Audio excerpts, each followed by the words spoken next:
Hello, my name is Chloe. Welcome to my channel. Today I'm bringing you weekly reading vlog number 73? 2? 3?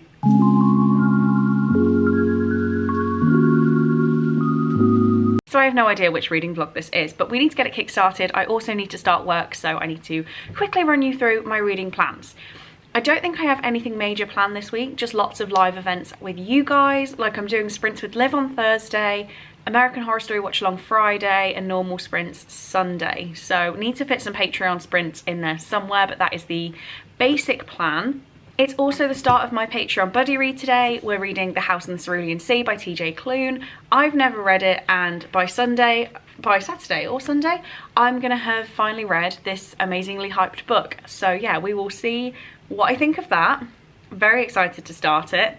The books I currently have ongoing, we have one over there, I don't even know why I keep mentioning it, is Ring by Koji Suzuki. Still haven't carried on with that.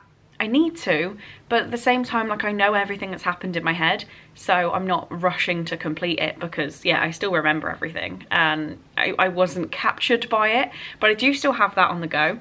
I'm 13 pages into Such a Fun Age by Kylie Reid. I started it last night. I wanted to read it all last week, but I read 13 pages, so hopefully I can read this one this week. We also have Winterwood by Shay Earnshaw. I started it in Polathon and I got 34 pages in, so should probably crack on with this one. And we have Crush by Tracy Wolff, a bit of a chunky boy that definitely needs reading, and I'm only 100 pages in. So yeah, a hefty TBR. This is the last full week in February, and I also need to read City of Ashes, the second City of Bones, or the second Mortal Instruments book. So lots going on. Obviously, I will not read all of this, but I'm gonna make a good start, crack on with them. This is a week for reading, so yeah, no excuses. When I get home from work, when I finish work, I will be reading. So yeah, that's what's going on. Hope you guys are excited for a new week. I am trying to be excited. We hit 2.5k last week. We've also hit 50 patrons, and yeah, I'm just feeling amazing about YouTube, and I need to crack on with my reading, because I'm putting a lot of effort into my content, but not a lot of effort into reading books so that I can create content. So yeah, that's the plan.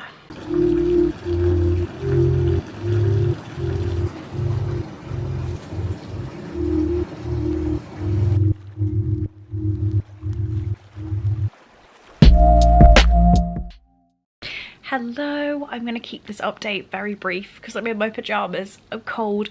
I want to go to bed and I feel like I'm getting a cold. Not great. Anyway, what have I been doing? It is Monday night. I've edited last week's vlog, got that scheduled.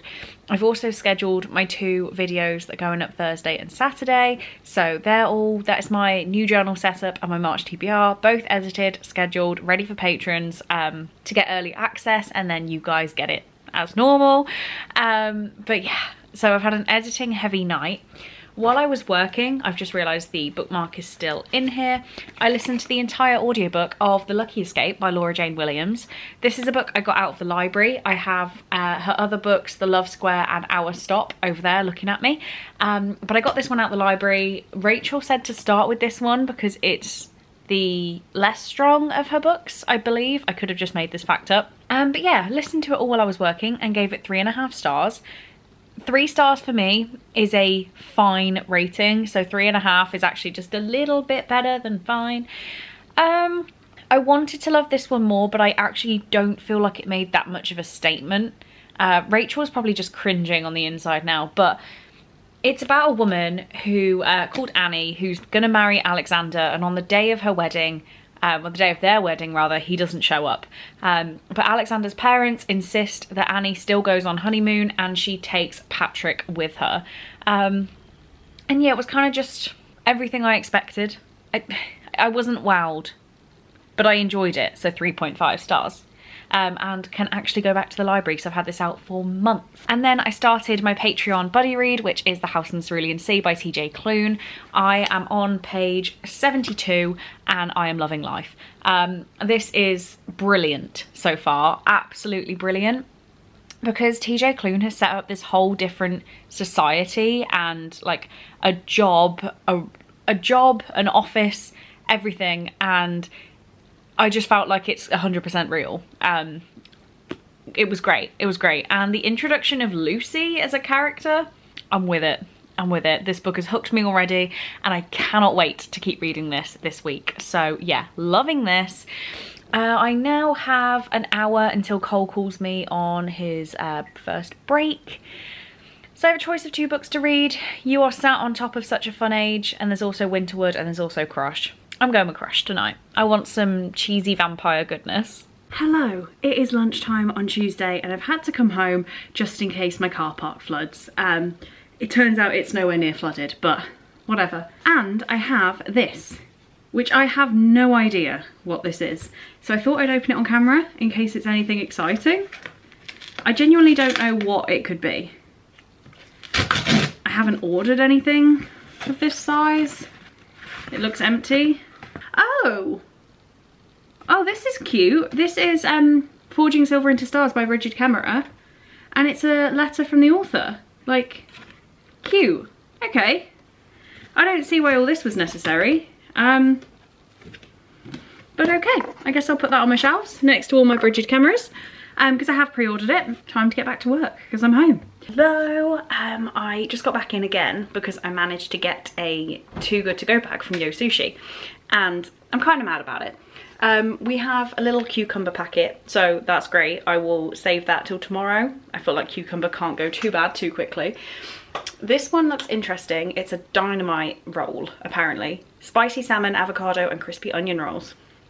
Kind of enjoying the idea of that.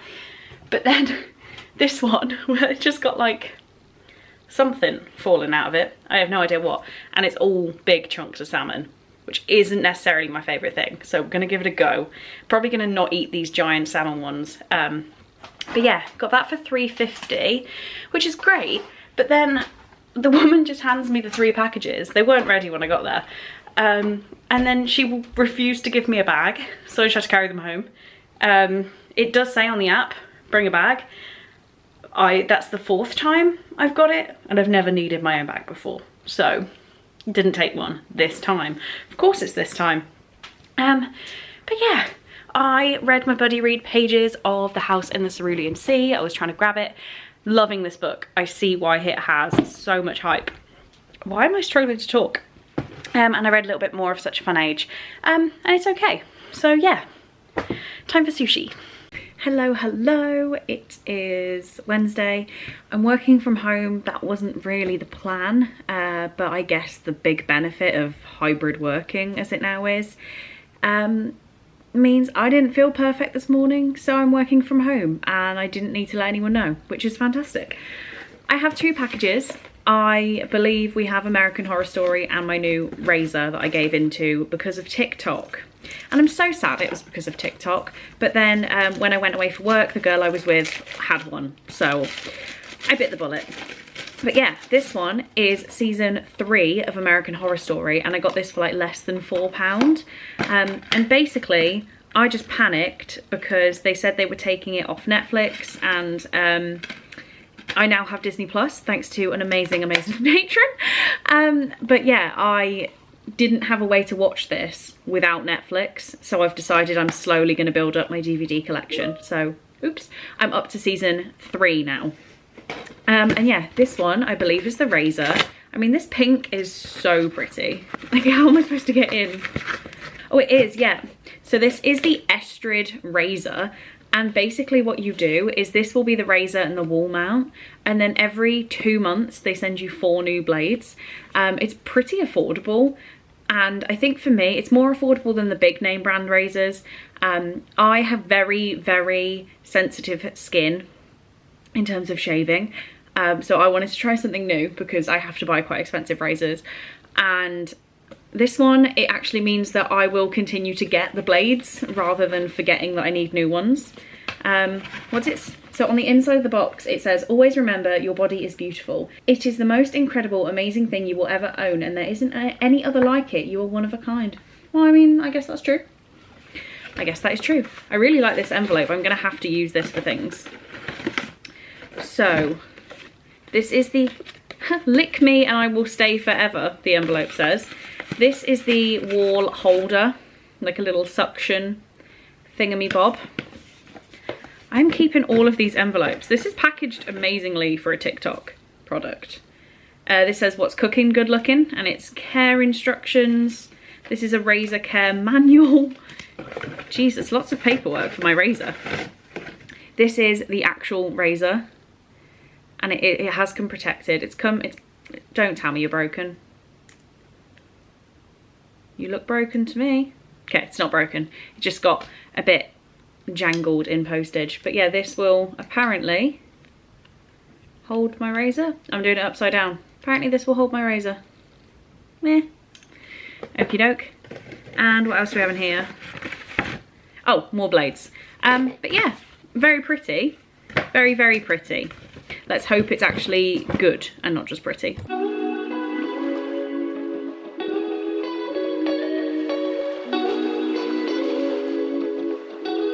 And hello, it is still Wednesday, but the Amazon guy has been, and I've not ordered anything, so I'm excited.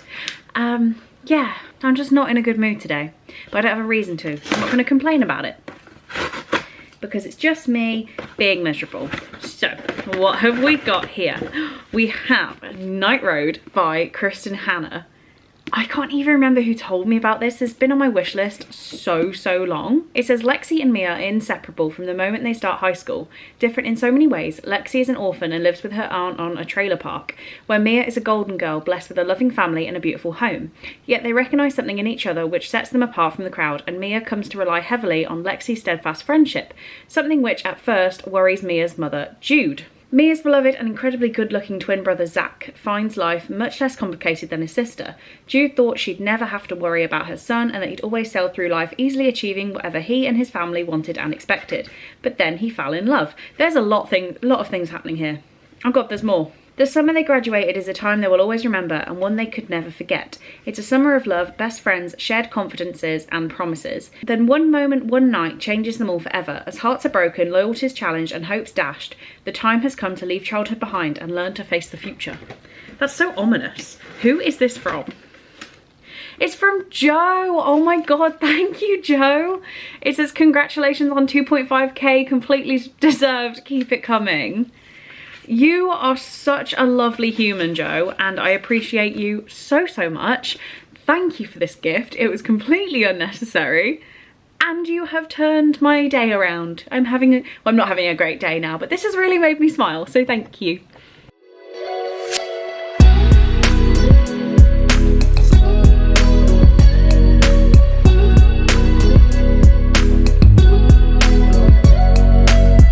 Hello. I am back home from work. I have an hour until I'm on reading sprints with Liv, and I have been sent a very special task. And this task has been sent to me for a very special little girl. I need to find a book with a character called Evie. And I feel like I have one, and I'm not resting until I go through my whole shelves and find a book where the main character is called Evie. I feel like there's gonna be a few. I looked through, I have an Eve, I have an Emmy, I have an Eden, but no Evie. So I'm gonna find one. I'm still looking, but I got to shelf number 4, and The Return by Rachel Harrison has an Elise. So I will be keeping that in my brain. This one, it says, oh, we're too high up. Here we go. It says, Julie is missing and the missing don't often return. But Elise knows Julie better than anyone and she feels it in her bones that her best friend is out there. So we found Elise. I'm not in focus, but I found one. The Killables by Gemma Malley. The main character is called Evie. To the little Evie that I'm talking to now, this book is a little bit scary for you right now, but when you're older, I will definitely let you read it, but not yet. I found another one. It's Instructions for Dancing by Nicola Yoon, and it says, if Evie Thomas knows one thing, it's that love doesn't last. So the main character is called Evie. Hello, it is Sunday, and not only did I corrupt all my footage from yesterday, I've just filmed a journaling video, which I really don't need to do anytime soon, but look at the mess I have to clean up. Like, this is ridiculous. Absolutely ridiculous. And just to show you how unnecessary it is, look at that date. Just why? Hello. We are on the floor. I just wanted to update you on all of the reading I've got done that you now haven't seen because I corrupted the footage. I knew it was going to happen the second I did it, and I still did it. Whatever. So I did sprints with my patrons yesterday, and they were my first sprints where I didn't use StreamYard. There were definitely some teething issues. I got very frustrated. Thanked everyone for bearing with me though, but yeah, I did start off very, very, very frustrated at it, but I got it to work, and I'm going to brave it tonight with public sprints. So we shall see how that goes. But the first book I finished was The House in the Cerulean Sea by TJ Klune, which I finished on sprints, and I gave it 5 stars. I absolutely loved this book. When it was coming to rate it, I wasn't sure whether to give it 5 stars, and I just thought, why the hell not? Like, it's a very, very character-driven book, and if you don't like that, I feel like that's why there are some people who don't like this, but it was the development of the characters and their relationships that really did make this book amazing. So this is about Linus, who works at the department in charge of magical youth, and he gets sent on a secret assignment to a house on an island where there are some very, very interesting kids. And yeah, it's absolutely adorable. It says it's never too late to follow your dream on the cover. I've only just seen that, but these kids were just amazing. I wanted to give them all a hug, and they felt so real. So 5 stars. I then gave out another 5-star, and this is where Becca won the challenge for my January TBR. I know it's the end of February, but forget that. But I gave 5 stars to Crush by Tracy Wolff. This is the second book in the Crave series, and this was fantastic. I read most of this book in a day, and I just had such an amazing time with it. My camera battery is now flashing, so we're going to try and do this quickly.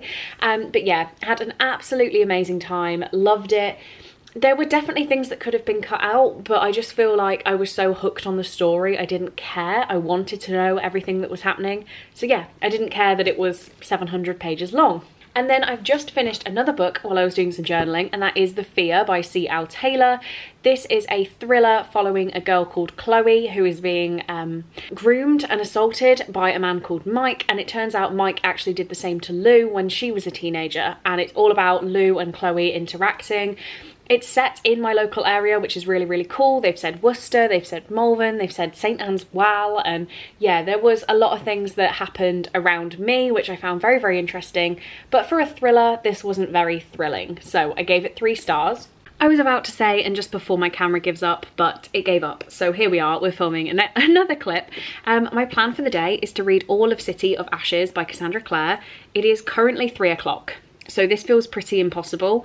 And I'm gonna annotate and tab it, so that's just adding time to it, but I'm gonna give it a good go.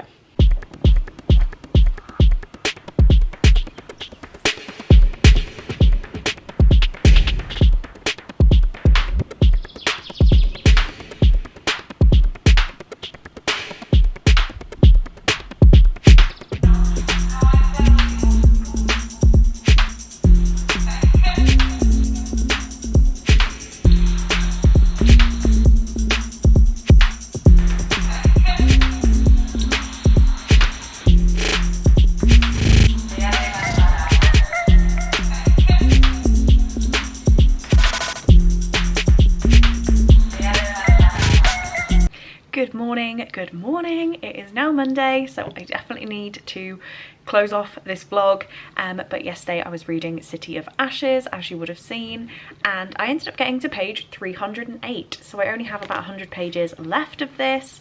I was reading and annotating. I'm trying to find a good example. I'm not finding a good example of a very heavily annotated page, but I was really getting into it. Like, this one is very highlighted. There we go, got some highlighting and some writing on these ones. But yeah, had a great time carrying on with this. It looks like every time I've read this in the past, I've given it 4 stars. I can't really see why at this point. It will depend on this last 100 pages, I guess. But I'm going to finish that today, but that's not for you to hear. That's for next week's vlog. I also did my first public sprints last night, as I would have said, through OBS, not StreamYard, and the feedback was amazing. You guys seemed to really love it. The camera apparently looked good, so Kay said it felt like I was sitting in her living room with her, so yeah, very happy about that. I'm so glad that I got it sorted, and so glad that you guys like it. Hopefully I will not have to use StreamYard pretty much ever again, which is amazing to me. So yeah, that is all I have for this vlog, right? I think I've covered everything. So if you have watched the vlog to this point, please leave me a fire emoji for the city of ashes. So any sort of fire, flame, match, I don't know, fire-based emojis, please. As I always say, and you guys are gonna get so fed up of this little bit, you guys making it to the end of my vlogs absolutely warms my heart. I'm so happy that you guys enjoy my content and enjoy seeing what I'm up to. So leave me the emoji that I asked for at the end of the video. It's just a really easy way to show me that you made it all this way and that you're, I don't know, just one of the best people in the world. So thank you very much on that front. Rude. Really hope you enjoyed this video and I will see you in my next one. Bye!